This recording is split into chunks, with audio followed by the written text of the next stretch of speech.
श्वेताम्बुजाधरे देवी नानालंकार भूषिते जगत्स्थिते जगन्मातर्महालक्ष्मी नमस्तुते। आजिर दुनिया रे समस्तंकर धनर आवश्यकता रही। धनर महत्व को समस्ते गुरुत्व देइथांती एवं धन पाइबा को प्रत्येक व्यक्ति मन मध्यरे इच्छा पोषण करिथांती। किंतु देखा जाइछि जीवन रे प्रत्येक व्यक्ति प्रायतः धन संबंधित समस्यार सम्मुखीन होइथांती।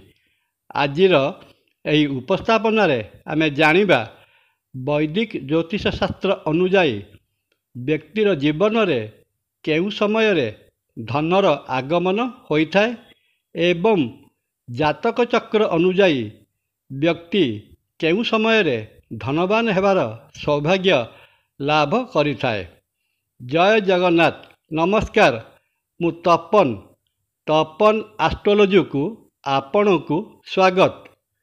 ज्योतिष शास्त्र अनुजाई जातक चक्रर द्वितीय भाव को धन भाव एवं एकादश भाव को आय बा लाभ भाव रे दर्शा जाइछि। द्वितीय धनस्थान पैतृक और पारिवारिक धन भाव को प्रतिनिधित्व करुवा बेले एकादश भाव व्यक्तिर निजस्व आय भाव को दर्शाई थाए।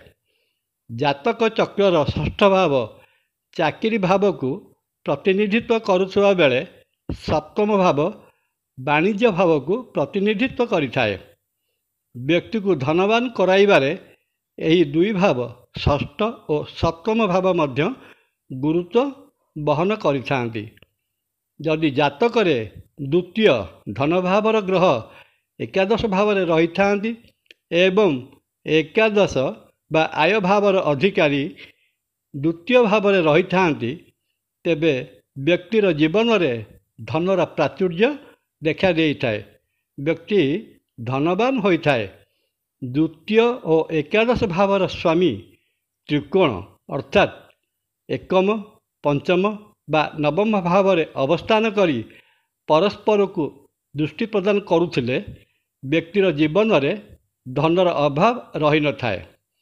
षष्ठ भावर स्वामी ग्रह एकादश भावर अधिपति ग्रह सहित एकत्र षष्ठ बा एकादश भाव रे अवस्थान करिथांती तेबे व्यक्ति प्रथमे चाकरी करिथाए और परे धीरे धीरे बड़ व्यवसायी हो जाइथाए। देखा जाइछि शनि मंगल एवं राहु भली क्रूर ग्रह जदि बलवान होई द्वितीय भाव रे बसी थांती तेबे व्यक्ति पारिवारिक धन संपत्ति हासिल करिथाए। जातक चक्रर द्वितीय और चतुर्थ भावर अधिकारी ग्रह जदि नवम और दशम भाव अवस्थान करती तेबे माँ के द्वारा व्यक्ति बहुत धन संपत्तिर अधिकारी होइथाए। द्वितीय और एकादश भावर स्वामी जदि अष्टम भाव रे बलवान होई अवस्थान करती तेबे व्यक्ति दैवी आशीर्वाद रु पोता धन पाइबारे समर्थ होइथाए। जातक रे सूर्य निज उच्च राशि रे बुध किंबा बृहस्पति युक्त होई अवस्थान कले जातक बड़ व्यवसायी हुए एवं प्रचुर धन अर्जन करिथाए। द्वितीय भावर अधिपति पंचम भाव रे दशम भावर अधिपति सह युक्त होइथाए तेबे जातक धनवान होइथाए। मिथुन लग्न रे लग्न अधिपति बुध शुक्र किंबा शनि द्वारा दुष्ट हुए तेबे जातक विशेष धनवान होइथाए। लग्न मीन बा धनु होइथिबो एवं बृहस्पति लग्न रे रही रवि बा मंगल दृष्टि रे थिबे तेबे जातक प्रचुर धन अर्जन करिथाए।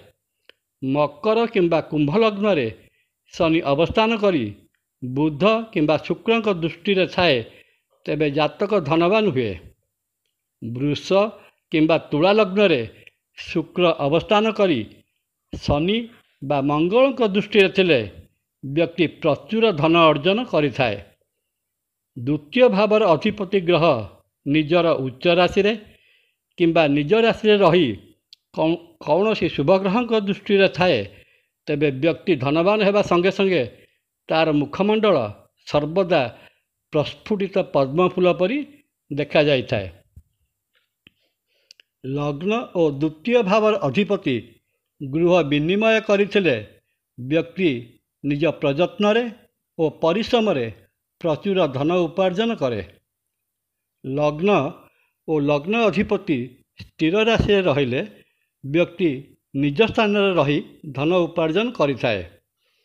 ଯେଉଁ ଗ୍ରହ ଜାତକ ଚକ୍ରର ଦ୍ୱିତୀୟ ସ୍ଥାନରେ ଥିବ ଅଥବା ଯେଉଁ ଗ୍ରହ ଦ୍ୱିତୀୟ ସ୍ଥାନ ବା ଦ୍ୱିତୀୟ ସ୍ଥାନ ଅଧିପତି ଉପରେ ଦୃଷ୍ଟି ରଖିଥିବ ସେହି ଗ୍ରହର ଦଶାରେ ଗୋଚରରେ ଯଦି ବୃହସ୍ପତି ସମ୍ପର୍କ ସ୍ଥାପନ କରେ ତେବେ ଜାତକ ବ୍ୟକ୍ତି ସେହି ସମୟରେ ପ୍ରଚୁର ଧନ ଉପାର୍ଜନ କରିବାରେ ସମର୍ଥ ହୋଇଥାଏ।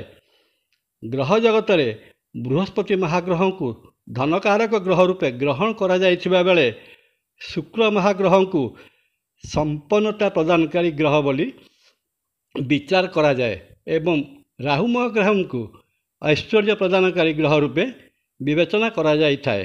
ଏତଦ୍ ବ୍ୟତୀତ ଅନ୍ୟ ସମସ୍ତ ଗ୍ରହ ମଧ୍ୟ ଶୁଭ ଭାବରେ ଅବସ୍ଥାନ କରି ଶୁଭ ଗ୍ରହଙ୍କ ଦୃଷ୍ଟିରେ ରହିଲେ ଦଶା ଅନ୍ତର୍ଦଶାରେ ଧନ ଉପାର୍ଜନରେ ସହାୟକ ହୋଇଥାନ୍ତି। କିନ୍ତୁ କେମଦ୍ରୁମ ଭଳି କେତେକ ନକାରାତ୍ମକ ଯୋଗ ଜାତକରେ ସୃଷ୍ଟି ହୋଇଥିଲେ ବ୍ୟକ୍ତି ଧନ ଭାବରେ ନ୍ୟୁନ ହୋଇଥାଏ ବା ଗରିବ ହୋଇଥାଏ। ଏଥିପାଇଁ ଧନ ପ୍ରଦାୟକ ଦେବୀ ମା ମହାଲକ୍ଷ୍ମୀଙ୍କର ପୂଜାର୍ଚ୍ଚନା ଏବଂ ଆଦି ଶଙ୍କରାଚାର୍ଯ୍ୟଙ୍କ ବିରଚିତ କନକଧାରା ସ୍ତୋତ୍ର ଭକ୍ତି ଓ ଶ୍ରଦ୍ଧା ସହକାରେ ପଠନ ଓ ଶ୍ରବଣ କଲେ ଦାରିଦ୍ର୍ୟ ଦୂର ହୋଇ ସମ୍ପନ୍ନତା ଆସିଥାଏ। ଘର ଧନଧାନ୍ୟରେ ପରିପୂର୍ଣ୍ଣ ହୋଇଥାଏ। ଭିଡ଼ିଓଟି ଭଲ ଲାଗିଲେ ଲାଇକ୍, କମେଣ୍ଟ ଓ ସବସ୍କ୍ରାଇବ୍ କରିବା ପାଇଁ ଅନୁରୋଧ। ଜୟ ଜଗନ୍ନାଥ। ନମସ୍କାର। ତପନ।